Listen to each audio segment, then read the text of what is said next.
మీరు స్వామివారికి బొట్టు పెట్టే కార్యక్రమం ఏదో తీసుకున్నారని తెలిసింది. అది సేవా కార్యక్రమం మొదలుపెట్టే ముందు, ఉమ్, సేవా కార్యక్రమం మొదలుపెట్టే కంటే ముందు నేను ఒక నేను స్వామి గురించి ఇంకా తెలుసుకోవాలనేటువంటి తపన నా లోపల ఉమ్, ఎక్కువ ఉంది. ఉమ్, ఆ తపనకు చూస్తుంటే ఒక గవర్రాజు గారని ఒక భక్తుడు కలిసిండు, వాడు ఉమ్, పరిచయం అయ్యాడు. అది కూడా స్వామి ఆజ్ఞతో పరిచయం అయిపోయింది. ఉమ్, ఆయన ప్రవచనాల ద్వారా కూడా నేను చాలా భక్తికి అంటే స్వామివారికి భక్తికి సంబంధించిన విషయాలు తెలుసుకున్నాను. తెలుసు. ఉమ్, ఆ తర్వాత ఆయన ఎన్నో ఏండ్ల నుంచి కొన్ని జపాన్ని రాయించి తిరుపతిలో నిక్షేపం చేయాలనేటువంటి విషయంలో ఆలోచిస్తుండే, ఉమ్, కానీ అతనికి అవకాశం దొరకలేదు, ఉమ్, స్వామి ఇవ్వలేదు. ఆ తర్వాత నేను అతనికి పరిచయము అయిన తర్వాత అది కొలిక్కి వచ్చింది. ఉమ్, అప్పుడు ఆ స్తూపాన్ని నేనే కట్టాలి అనేటువంటి విధంగా నాకు నా లోపల స్వామివారు ప్రేరేపణ కలిగించిండు. ఉమ్. మంత్రస్తూపమా? ఎట్లయితే రామకోటి రాసిన తర్వాత నిక్షేపం చేయడానికి రామస్తూపాలు ఏ విధంగా ఉన్నాయో, ఇది కూడా వెంకటేశ్వర కోటి రాసిన తర్వాత వెంకటేశ్వర స్తూపం ఇది. ఉమ్, అది దాన్ని శ్రీ వెంకటేశ్వర దివ్య మహామంత్ర స్తూపం అని ఎస్వి మన తిరుపతిలోని టిటిడి వారి యొక్క ఎస్వి డైరీ ఫామ్ అని ఉంది తిరుపతిలో, కింద తిరుపతిలో ఉంటుంది, దాంట్లో నిర్మించడం జరిగింది. అది 2021/9/2002 రోజు ఆ రోజు దాన్ని ఇనాగ్రేషన్ చేయడం జరిగింది. అది భగవత్ కృపతోటి ఆ స్వామివారు నాకు అసలు తిరుపతిలో ఏమీ తెలియనకున్నా కూడా నాతోటి అది నిర్మింపజేయించి చివరికి ఇనాగ్రేషన్ కూడా నాతోటి చేయించాడు. ఈవో వచ్చిండప్పుడు ఇనాగ్రేషన్కి, ఈవోతోటి చేయించాలి.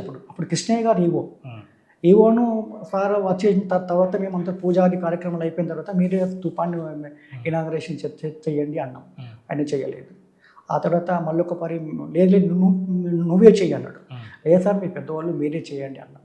అయినా వినలేదు. మళ్ళొకసారి మూడోసారి నువ్వే చేయన్నాడు, నేను వినలేదు. నన్ను భుజం బట్టి ముందుకు నెట్టేసిండు, నువ్వే చేయమని. అంత పెద్ద వ్యక్తి అట్లా అన్నప్పుడు ఇక ఏం తప్పదు అది. అందుకని స్వామివారిని స్మరించి నాతోటే ఇనాగ్రేషన్ అయిపోయింది. అక్కడ ఆ విధంగా దివ్య మహామంత్ర స్తూపాన్ని స్వామివారి కృపతోటి కట్టడం జరిగింది. అంటే స్వామివారి లీలలు మీకు ఎప్పటి నుంచి ప్రారంభమైన లీలల వెనక ఒక రహస్యాలు ఏముంటాయి? లీలల వెనక ఉన్నటువంటి రహస్యము అనేది నాకు కొన్ని ఏళ్ళ తర్వాత అర్థమైంది. దాదాపు ఒక 10-15 ఏళ్ళ తర్వాత అర్థమైంది. అంతవరకు మనకు లీలలలోని రహస్యం తెలియదు.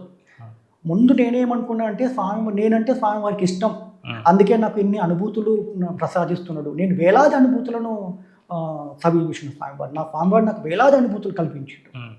అందులో కొన్ని స్వప్న అనుభూతులు ఉంటాయి, కొన్ని హృదయాంతర భావాలు ఉంటాయి, కొన్ని మనం ఇట్లే ఉంటుంటాం కానీ మన మనసు ఎక్కడో ఒక రూపాన్ని చూస్తుంటాయి, ఆ విధంగా ఉంటాయి. కొన్నేమో స్వప్నం చూస్తున్నప్పుడు మధ్యలో ఆ శరీరవాణి వాక్కులు కనుక వినబడుతుంటాయి. ఇట్లా 4 రకాల అనుభూతులు ఉంటుంటాయి. ఇలాంటి అన్నీ కలిపి వేలాది ఉన్నాయి. కానీ నేను స్వప్న అనుభూతులే నేను రాసుకునే 2023 వరకు 700 పైన స్వప్న అనుభూతులే, ఓన్లీ హృదయాంతర్భావాలు అవన్నీ కాకుండా అన్ని అనుభూతులు స్వామివారు ప్రసాదించండి నాకు. అది ఏంటి వెనుకున్న రహస్యం? వెనుకున్న రహస్యం ఒక్కటేనండి, భగవంతుడు ఎప్పుడైనా కూడా భక్తప్రియుడు. ఆ భక్తులు పైకి రావాలని, భక్తుల ఉద్ధరణే ఆయన యొక్క ఏకైక లక్ష్యం నేను గ్రహించింది. అసలు చెప్పాలంటే నా గురించి ఎక్కువ చెప్తున్నట్టుగా కనబడుతుండొచ్చు, కానీ అది చెప్పక తప్పదు. మనకు భద్రాచలం ఉన్నది, యాదగిరిగుట్ట ఉన్నది. ఈ 2 క్షేత్రాలు కూడా ఇక్కడ భద్రుడు అనేటువంటి ఋషి, అక్కడ యాదగిరి అనేటువంటి ఋషి వాళ్ళ ఇష్ట దైవాలను ప్రార్థించి సాధన చేసి యోగ్యత సాధించి ఆ దైవాలను పొంది ఆ తర్వాత వారి యొక్క అంశను అక్కడ స్థిరీకరించడం వలన భద్రాద్రి క్షేత్రం ఏర్పడ్డది. అదేవిధంగా యాదగిరి క్షేత్రం కూడా అదే విధంగా ఏర్పడ్డది. అదే క్రమంలో ఈనాడు కూడా తిరుమల వెంకటేశ్వరుడు తన హరినామ క్షేత్రాన్ని చిన్నకొండవెల్లి గ్రామంలో ఏర్పాటు చేయాలని సంకల్పించాడు నా మాధ్యమంగా అని నేను భావించిన. ముందు నేను ఇది ఓన్లీ రామాలయం మన భద్రాద్రి టెంపుల్ తోటి యాదగిరి క్షేత్రంతో పోల్చిన, కానీ నేను రాస్తున్న క్రమంలో స్వామివారి ఈ క్షేత్రాన్ని బద్రీనాథ్తో పోల్చింది. బద్రీనాథ్ క్షేత్రం అంత దివ్య దేశమై ఉంటుంది ఇది అని చెప్పిండు. అదేవిధంగా ఇప్పుడు మనకు ఎన్నో వెంకటేశ్వర స్వామి ఆలయాలు ఉన్నాయి, కానీ ఏ ఆలయంలో కూడా భక్తులు ఆకర్షించబడరు. కానీ తిరుమల ఆలయంలో ఒక దర్శనం ఇస్తా అంటే 3 రోజులు వేచి చూసి క్షణకాలపు దర్శనానికి సంతృప్తి పొందుతున్నారు. అక్కడ ఏ విధంగా అయితే 3 రోజులు వేచి చూసి క్షణకాలపు దర్శనానికి సంతృప్తి చెందుతున్నారో, ఏ విధంగా భక్తులను సమూహితులను చేస్తున్నాడో, ఇక్కడ కూడా నా భక్తులను సమూహితులను చేస్తా అని చెప్పి నాతో స్వామివారు అక్కడ వెలిసిన తర్వాత అక్కడ అఖండ హరినామ భజన చేయించేటువంటి ఏర్పాట్లు చేయడము నా బాధ్యత. వారికి ఉండటానికి సౌలతు, వసతులు, భోజన కార్యక్రమాలు అవన్నీ. హరినామ కీర్తన టెంపుల్ ఏర్పాటు చేయాలి.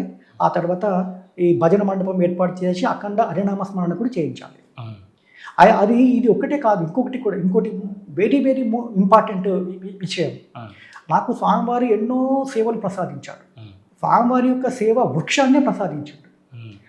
ప్రతి సేవ కూడా నేను ఏ విధంగా అయితే పొందుతున్నానో భక్తులు కూడా అదే విధంగా పొందున్నట్లు చేసేటువంటి బాధ్యత నాది. ఎంత ఎక్కువ మంది భక్తులకు ఈ సేవ విస్తరిస్తే అది నా సేవక ధర్మానికి కొలమానంగా నేను భావించుకున్నాను.